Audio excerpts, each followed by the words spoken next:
We are not alone. You are watching Contact TV with your hosts, Leslie Mitchell-Clark and Wes Roberts, exploring ufology, metaphysics, and beyond with the world's foremost experts. Hello, friends, and welcome to the premiere episode of our season 13. This is Contact TV, and I am joined, as always, by my co-host, Mr. Wes Roberts. Wes Roberts there here. He is. Welcome. And I'm Leslie Mitchell-Clark, as always, and I am so excited. We have a very special guest to kick off this season, someone who has visited us before, but we feel that it's more important now than ever that you hear some of these fascinating facts and experiences that this guest has to offer. And I'm talking about Mike Paterson of Sasquatch, Ontario. Mike, welcome back to the program, and we are so pleased that you could be here. And I know that during this past calendar year, you have had many fascinating experiences, some of which I know that you post, and I would just like to hear about where things are right now and how things are for you. In other words, how are you feeling now about disclosure with regard to the beings that you've come to know and love, really, as family? Okay. First of all, thanks for having me on, Leslie and Wes. Nice thank to you. be here again. Our pleasure. Nice to see you guys again. You too.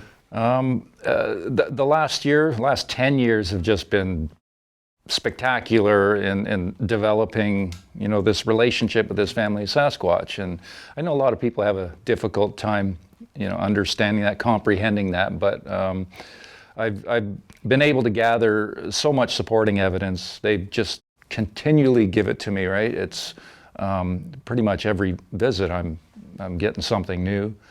And I actually just got back from a visit last night, as you guys know. Mm-hmm. I found out Neff has a woman in his life with children. That's all I got. I don't know how many kids. I didn't get any names or anything. Actually, when I asked that, I said, I mean, no disrespect with any of the questions. And when I did ask one question, I had a marble come out of thin air and hit my water container really hard, right? So it's like, okay, I don't know. Is that? I hope I didn't piss you off. So at this point, there's so much activity that goes on indoors. Mm-hmm. The whole interdimensional thing. There's no question whatsoever. So as far as how I'm feeling, I've taken a lot of flack and ups and downs over the years, kind of like a roller coaster ride. I get pissed off sometimes at some of the humans and some of the comments, and I try to let it roll off as much as I can, right? I've done a little bit of ranting on some of my videos, but I've also done that for a specific reason, right? Because there has been a lot of trouble through the years, so I'm just thinking ahead. If by chance I ever ended up in a court of law, I have a record of all the harassment that's gone on over the years. That's why I do that. So, but at this point, I feel great. I feel good. The contact continues. They periodically show up at home. I had an incident not too long ago where I was at home. I have this little container, compost container outside my door, just a little thing, right? It's never been knocked over, never opened, never a mess ever in the whole time I've had it there. And so I go at the door, and there's an avocado skin sitting there right where I step out the door, and the lid's down, there's no mess. And I'm like, what the hell's that doing there?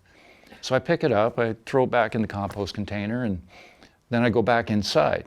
And then I went to go out the door again, so I come out of my living room, and then I can see my door right there at the back door. And now my winter boots are sitting in the middle of the mat. They were under the rack because winter's over. This was not long ago. It was in the summer. So as soon as I saw that, I knew I had a visitor. And then the avocado skin made sense. So that's always a good feeling when that happens. And then not too long prior to that, I had an incident where sitting on my couch at home, I got my cat stand right there behind me, and suddenly I heard a just cut through like a knife. I heard a cat, 2 cat meows come out of the kitchen, and I instantly swung my head up around. My cat's in his perch sleeping. So they've done that before with similar sounds. So that's actually the only time I've had vocals in this place, but I've heard vocals indoors before at another place I lived. And over the years, I've collected numerous pieces of vocals documented on location when I'm up visiting Neff's family with Dwayne and that. So there's often vocals heard indoors, which is why I now record indoors as well as out, right? So.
This is mimicking a cat?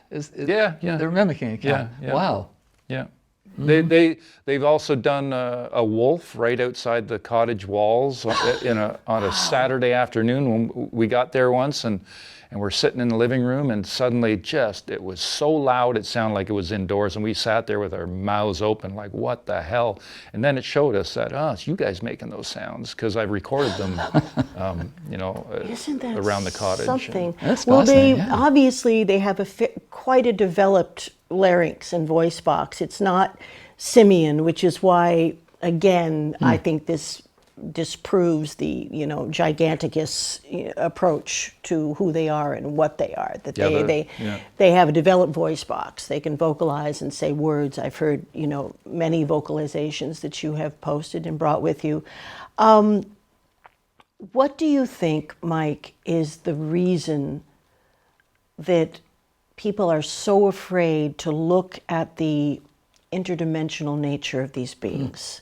Is it fear-based? Why are they so resistant? What is the resistance? I really don't understand it. Well, MK Ultra, the world is brainwashed, and we're all conditioned to fear.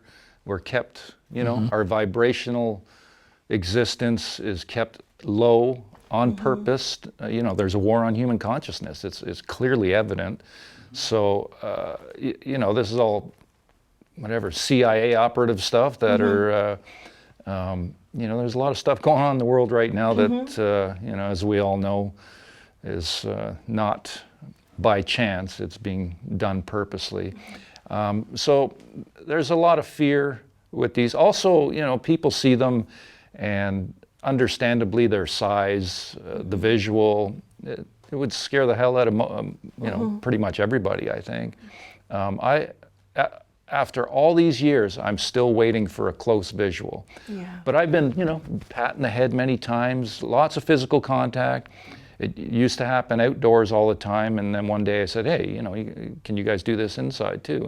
And they started doing it. So, but as far as the fear, it's, we're conditioned to fear as humans, and they can be scary looking, and from my understanding, they tell people, who want to see them sometimes, they'll get a telepathic message, you're not ready, we'll scare you, that sort of thing. That's not the case with me, because I've asked that. Why hasn't Neff shown himself close to me? And I said, is it because he, would scare me, I would fear? And they said, no, that's not the reason. I've been told by them I'm watched by bad humans, so I think that has something to do with it. So they're being cautious and they're being Yeah. protective. Yeah. I would imagine. Yeah, I'm sure I'm monitored pretty closely at this point. There's nobody else that is really showing this level of contact with this much supporting evidence that I put out. So of course I'm watched, right? It's a no-brainer. There are a handful of mediocre television shows which are treating it like, big game hunting, and it's horrible. Mike, do you think that that Sasquatch chooses to show themselves at certain times? Oh yeah, yeah. They can choose to really appear in a dense physicality or not. So they sort of, maybe they have some type of step-up transformer, I don't know, it's biological, where they're able to accelerate their vibration at will? I believe that's what it is. Oh, okay. Because I know that the infants, the little ones, can already disappear and materialize. So they already know. So I think it's an inherent quality. So yeah, there's something about vibration, I believe, they're able to raise and lower to whatever physicality or, whatever density, full flesh and blood. As you guys saw with those photos I posted of Neff's headshots. And I don't have all the answers, on those shots, because people are saying, well, where's the body? It's dark. I don't know if he's leaning. I don't even know if he's showing his whole body. Yeah. Can he materialize just a part of him? I believe he can. Because there's another shot that was taken years back by Dwayne. We were going up the steps to the cottage front door, and I told him, take some photos just, behind you, don't look. And he actually captured an arm reaching over a snowmobile, and I found a marble in between the two snowmobiles later, but just a hairy forearm reaching over. And you would think you would see part of the body, crouched down just a little bit, that you couldn't see anything. So, and also I got one time physical contact on my face. They put their, covered my mouth and nose. I was sitting in the chair, and I saw this dark, smoky substance like right here in front of my eyes just before that happened. And then it was a firm, cup over my face. I was calm, I was fine with it. I believe that they can show themselves in part or in whole. Wes, did you have some I've got questions so for many Mike? questions. Are you Okay, kidding? carry on. How do they see us? We tend to speak selfishly as human beings. It's like everything's about me. It's about how I see things. It's about me being afraid. How do they see us, or have they ever spoken about that? Like with myself, they've been very adamant of how they love me, how they feel about me. They've stated it verbally several times, and then lots of drawings and stuff. And the visuals, Mike, are we pretty weird looking to them, do you think? I may be asking you to speculate, but I'm curious about how they sense us, how they feel us, how they actually perceive us as like, that guy's short, that guy's tall or wide, or any of this stuff that we do, right? Yeah, I don't really, know from their perspective, but I'm sure that they look at some of us as funny looking, as I would guess. They probably have seen many types of humans, throughout history, because they're ancient peoples who are long-lived. Apparently, we were just talking about that before we went on camera, where we're approximating now that they may live in excess of 200 years, because that's the information that you're getting. So they're very long-lived. They don't appear to become ill. Does that happen to them? Can they be victimized by illnesses? I don't know. I've never really asked that question. They know our illnesses, so if we have something internal going on, they know. Oh. And I remember once, it's funny, people say gift them garlic. They actually gifted me garlic once, which was interesting. And I asked them, is this to help heal me? And they said, they wrote yes. Yeah. Well, they probably have an extensive knowledge of herbology at the Oh, yeah. very least. Because I know we've talked about this before, and I was asking you questions the last time you visited us about their origin. So they have replied that they have always been here. In other words, they are probably the highest form of life that exists on this sphere that is still at least partly physical. So were they seeded here by ETs, or they share some of the human genome? They must. Well, it's been understood that the mitochondrial side of DNA is theirs is Homo sapien. The nuclear DNA is unknown, not of this world, basically. I asked them once who created humans. They didn't answer. And then I asked them, did the Anunnaki create humans? And they confirmed that. And then I asked them, do we have the same creator? And they said no. So that's all I've gotten from that. I don't know anymore, who their creator is. I wonder if they pass into an afterlife and actually can inhabit the same so-called afterlife that we do, because I know from regressions in the interlife, all kinds of ETs are seen in the what we call, heaven. I mean, there's no negativity, no hate, but are we in the same soul group? Do they share that dimension of heaven with us? I don't know, but that's an interesting question. I would assume that they do, but I don't really know for sure, right?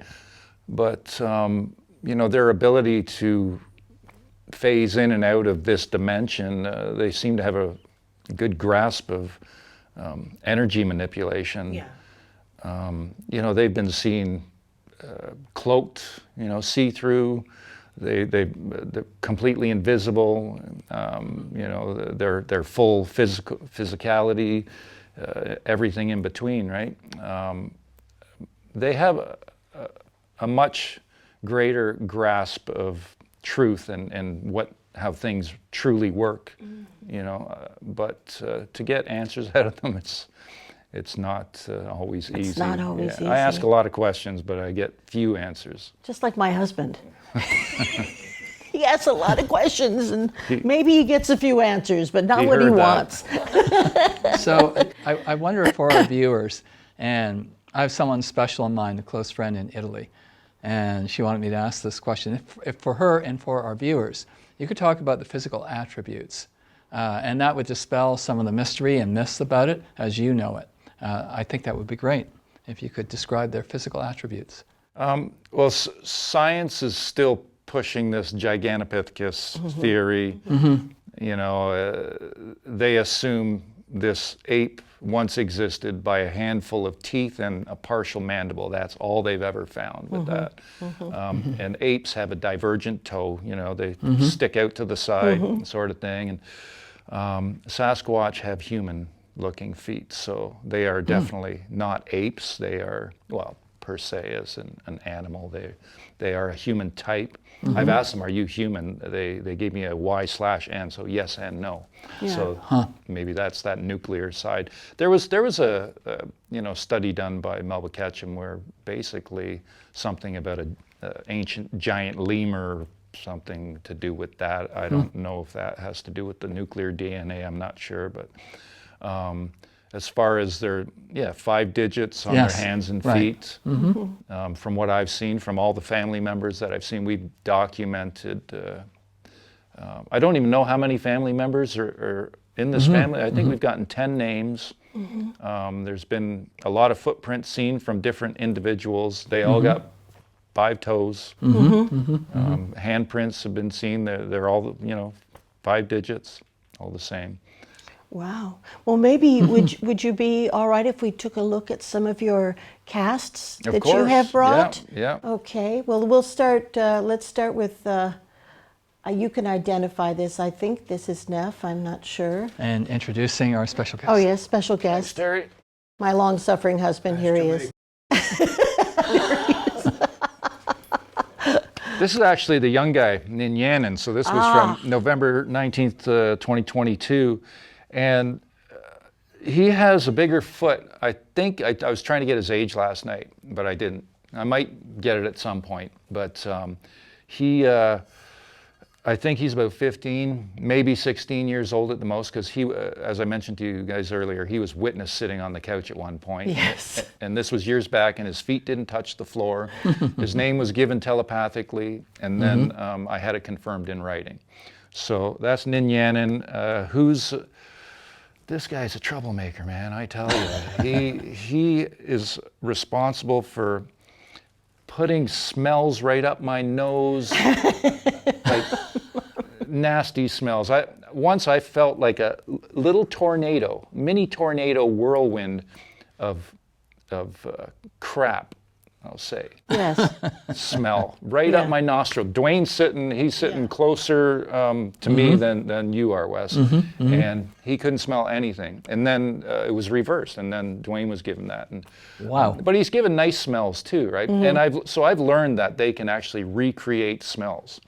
I'll just say, because it's legal now. So Dwayne had purchased some black hash from a dispensary. And it's in this little glass container, and it's sealed, right? You can't smell anything out of there. I took the lid off one point, I smelled it, and and he put it away.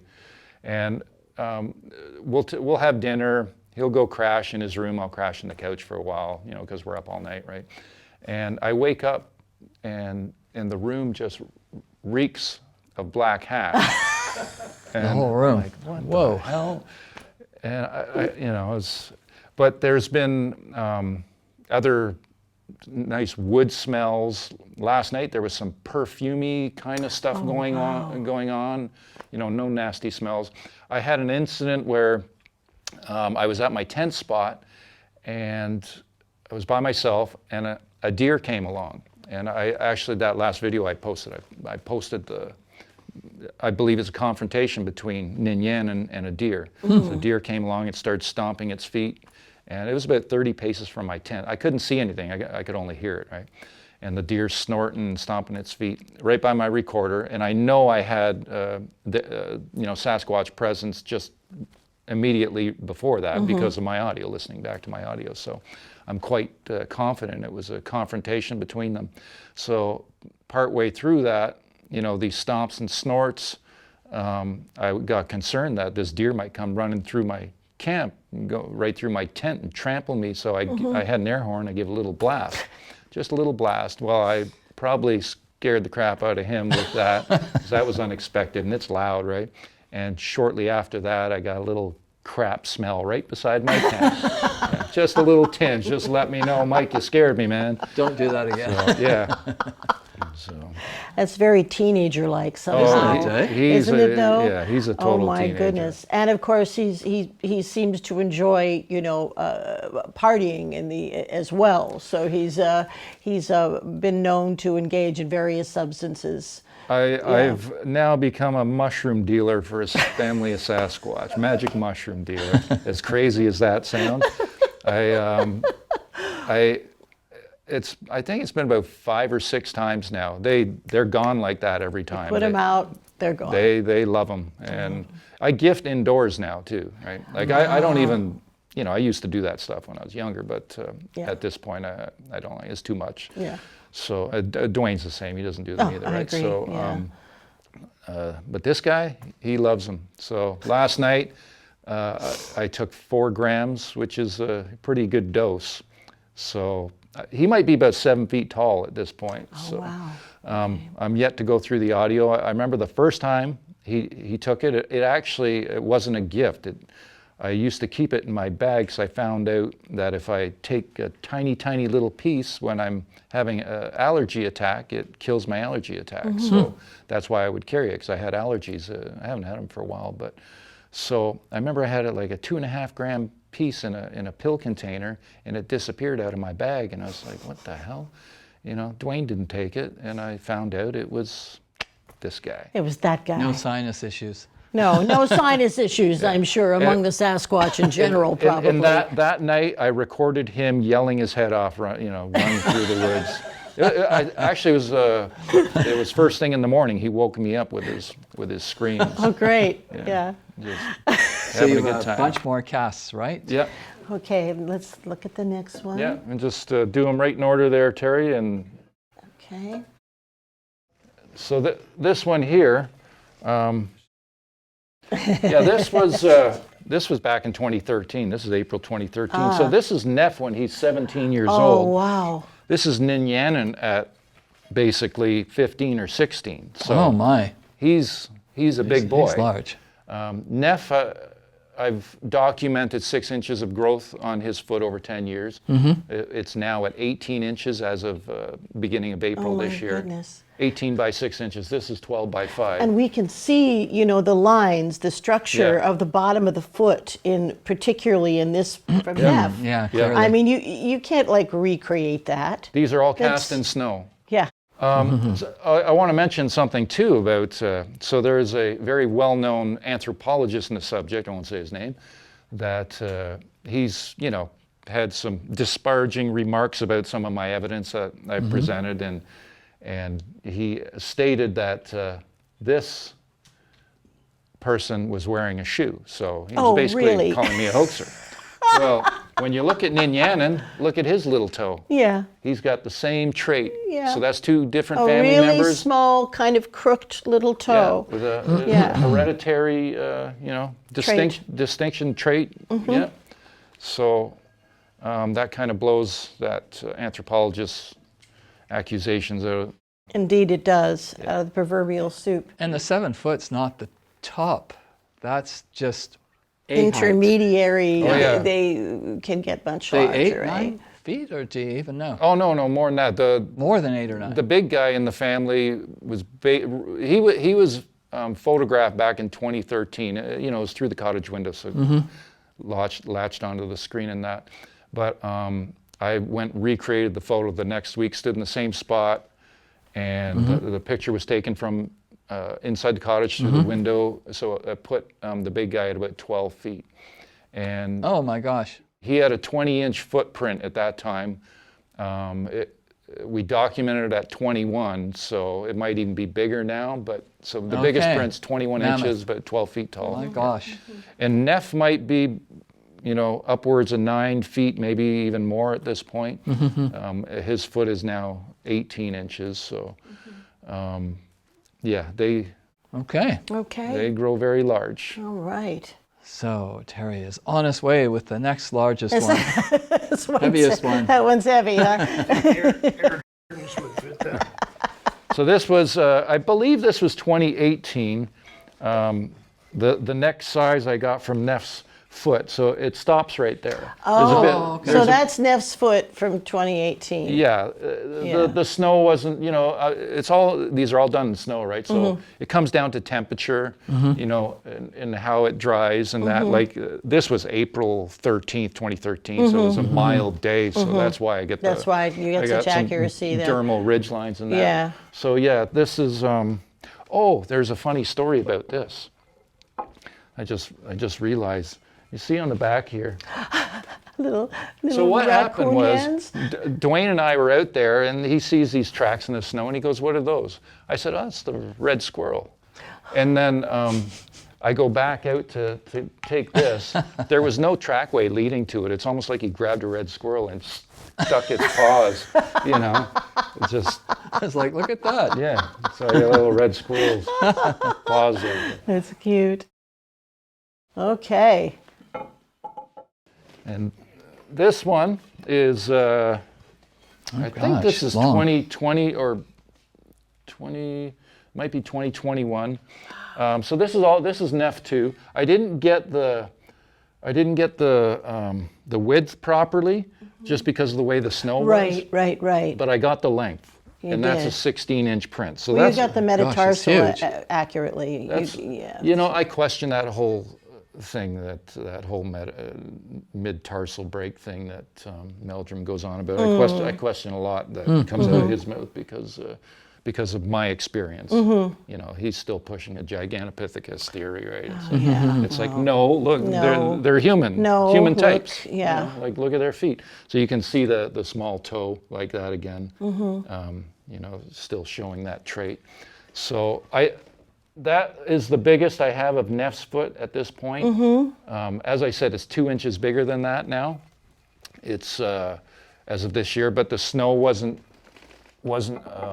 really, the substrate there wasn't good enough to cast. It was actually the very last visit with patches of snow on the ground this year, or, you know, back in April. So I was happy to get that. He actually gave his print within 15 minutes of arrival, and then later on he gave a partial face shot selfie on my camera. And I asked permission if I was allowed to put that out, and they said yes, surprisingly, because the headshots that Dwayne had taken, the 2 headshots that were taken seconds apart that show different facial expressions, I sat on those for almost 3.5 years. I asked at the beginning, do you want these put in a video for the world to see? They wrote, not yet. So that was you know, interesting response, and I let it go right then. And almost 3.5 years, and then suddenly, you know, I don't want to get into the details of how I got the message, but I was told, Mike, you show, and they gave a picture, you know, so I knew what I was putting out. So there's a change in their perception of the world to want to do that. Yeah, they've shown things through experiences that they can see ahead in our timeline. I don't know how far, so they know stuff that's coming, and. That makes sense. Yeah, so we are in the midst of a reveal. This is not a discovery at all. This is a cover-up, really. They are revealing as they choose, and I can see, I can see how they're doing it just because of my own experience, right? It's sort of in tandem with what's the big revealing? They have 2 conferences on it so far. Scientists and everyone else. Disclosure. Oh, yeah, the Disclosure Project. So this seems to be in tandem with disclosure in some respects. I think it's all connected. It's all tied to it. It's part of it. It's all interdimensional, right? Because by acknowledging them and understanding them, we are going to be forced to acknowledge interdimensionality and beings of different spiritual evolution sharing our planet. I mean, I feel that there are elementals. I think there are a number of beings that are not strictly physical and can phase in and out if they wish. Same here. You know, I really believe that we're full of life. My garden is a prime example. You know, when I plant, I go out there and I speak to the elementals and I ask them to protect the plants from opportunistic, creatures. And I tell you, this year, well, it just pays off because I had a bumper crop, and I don't think it had anything to do with my skills. I think it was protection from the elementals. Nice. Just by asking for it. It's all you have to do. So the communication itself is a whole lot easier than we are making it out to be. Obviously, because Neff and his family can both send and receive psychic messages from you. You can think about them and they'll show up. So it is going both ways. You're using nonverbal communication both ways. Yeah. Which means that humans can do it. This is part of who we are that we have let become, what would be the word? We don't accept it as part of us now. I've had my own experiences in life that have proven that, personally. Yeah. Piece of self-evolution. Absolutely. And that's what we do if we're open to it. And if we're not, that's not what we do. There's one more spot, there's right? one more. There's one more coming in. Okay, wow, that's a big one. Yeah, this was a single footprint placed in the snow. Thanks, Terry. This was back, I believe, in 2017. So this, 2017. This is another family member. I believe it's a big older brother. I have recorded different voices. Some of them sound similar, but there's distinct differences. Like I've heard Neff with a lisp, pronouncing his S's. And then I have one saying, Sasquatch says, yeah, and he no lisp there, so it's like, that's not Neff. You know, kind of sounds like him, but it's not. Huh. And he actually says the word Sasquatch. Right? Wow. Yes, yeah, it's Wow. just, it's hilarious. So yeah, this was placed directly when we come out of the cottage, the path, boom, right in a clean patch of snow, right where we see, they put things right where you're going to see it, right? So that was a 17-inch footprint. Oh gosh, huge. That is So incredible. yeah, they're a very large family. And they live in familial groups. Do you think all the beings that are related, you know, the Yeti, the swamp ape, I mean, they're everywhere. Do they seem to tend to live in family units? They don't have, this is a ridiculous question, they don't have any central organization, or do they? I don't know. Like, as far as family, they are very family oriented. You know, I can see that. And other people that I've dealt with, it seems the same. I think their numbers are actually extremely high. They're not, I don't think they're rare at all. Yeah. You know, I think at one point they might have been low because, you know, I think there's an agenda, there's an agenda now to wipe them out, right? And I think they've had to deal with that in the past, and they see what we're having to go through right now. So I think they're reaching out to us to kind of try and wake us up, right? But yeah, they're definitely family oriented, and yeah. Well, there's been plenty of reliable sightings where people have seen Sasquatch either being beamed out of a craft or beamed up to a craft.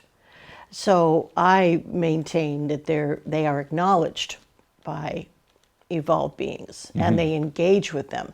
And I believe I had one in all these people that I regress who have had ET experiences. There is one young lady who actually reported when she was aboard craft seeing a Sasquatch, just engaging with the other beings. And maybe having some scientific contribution too. I mean, I feel that because of their huge physicality, we may be ignoring their huge brains. You know? Yeah, they are very intelligent. You know, they make humans look slow in every way. Yeah. Every way. You know, we've heard them move around us so fast. I remember one time Dwayne and I are sitting outside, there's a bay there, and we hear these vocals on the far side. And suddenly they boom, boom, boom, they're behind us. And traveling that fast, you know, it's impossible basically, right? So, Oh my goodness. yeah, the way they can move. There was one time Dwayne and I had some texts going on, and we were getting some interference, so we knew we were being watched, listened to. So I said to him, I said, hey, tell Neff to come visit me. I have woods behind my place. And I stepped outside the door. I think I walked about 30 paces, and it was the middle of the night, and just two massive wood knocks. You know, just the timing was impeccable, right? And it's like, you know, was that Neff? And I think it was. It was just, you know, too coincidental. Yeah. So the way that they can move, you know, and show up and. I'm thinking, and what would we do on the third instance of Mike being here? Because I have so many questions. But the one I think is more prominent in my mind is, we know you've had detractors and skeptics, that's mildly called them that. Yeah, that never stops, right? Our viewers, what can they do to help? What would you have us or them do to help you?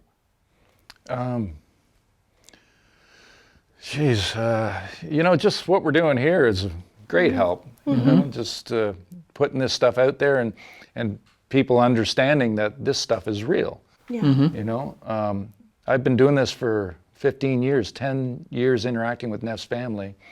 You know, I'm still called a hoaxer and that. And, anybody that would be hoaxing, you would have been ousted by now. You know, yeah. you would have been caught in some contradiction or No doubt. inconsistency, and it's flawless. You know, my story. I don't prepare for anything. I don't prepare for interviews. I don't have to. You know, I remember I forget probably a ton too. You know, there's so much that has happened, but so, you know, as far as the help, just the support I get now is great help.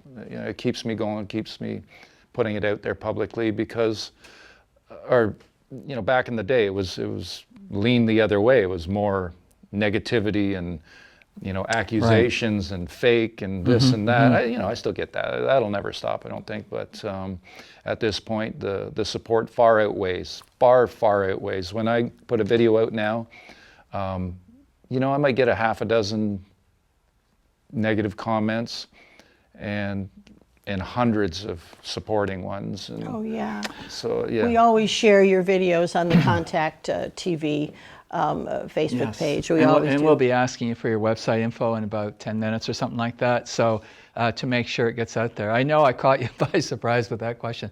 Apologies, but... No, it's all good. Okay. Yeah, we just want to know how we can help. We believe in you. That's right. We need to help support you and the work you're doing, and also support Neff and his family for taking the chance of exposure, because, you know, this is a real risk for them. Yeah. And do you ever perceive of a time when you'll be able to bring maybe a select group of people that you handpick into an environment for the contact to open up a little bit wider, maybe?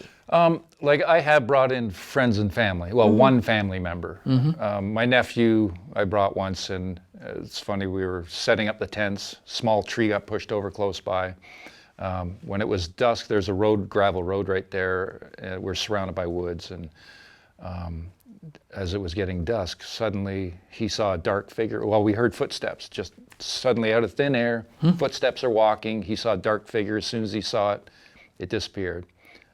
Had a shimmering in front of us, had a walk past the tents. He didn't hear that. He was still sleeping. Woke me up, though. I've taken a few, you know, close friends in there. We've had things happen. You know, walk past the tents. Remember, we were sitting under a tarp once. It was raining, and then suddenly a branch right in front of the tarp gets pulled down and let go. You know, it was impossible for that to happen unless a hand was grabbing it, right? So things like that.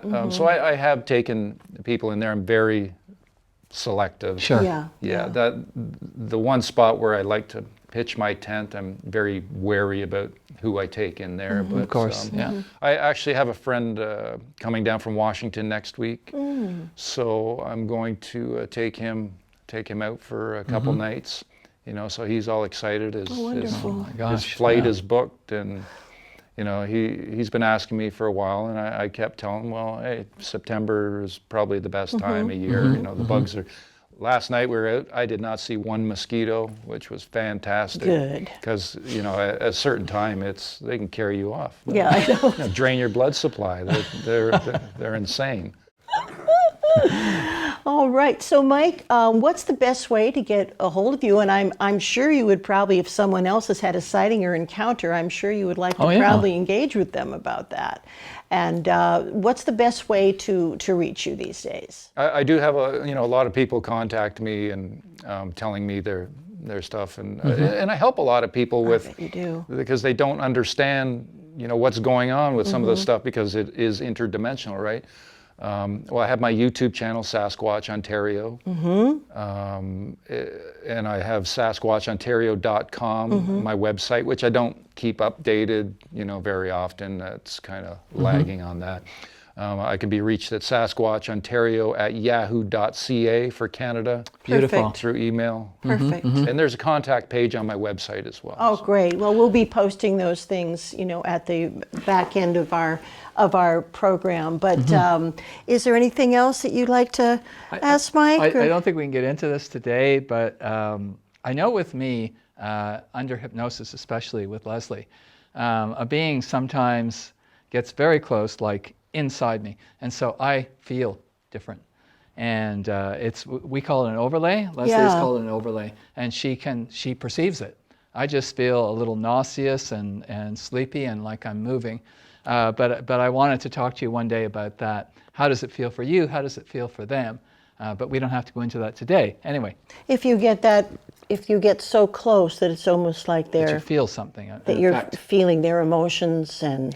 I have had an experience where this was back in 2013. I was asleep on the couch, and they came to me, and one of them, it was a older female. I don't know what age at all, just that she brought a child to meet me, and I could sense the older female in my peripheral. And it's funny, in the dream, I was asleep on the couch. I was laying on the couch, just like I was in real life. Yeah. And this was a contact dream. And so I sensed her in my peripheral, and she brought this young child. And I reached my hand out, and she held my hand, and I felt all her emotions as if they were my own. I felt it go up through my body. And I remember at one point, I give my hand a little jerk just to get a reaction from her, not to scare her, just enough to get a response, and it was like an explosion of energy. She was so freaked out, but so excited at the same time. I felt her emotions like they were my own. Oh, wow. And when I did that with the hand, it just exploded and went running through my body. And then I woke up, and like after it was done, she didn't let go when that happened. Yeah.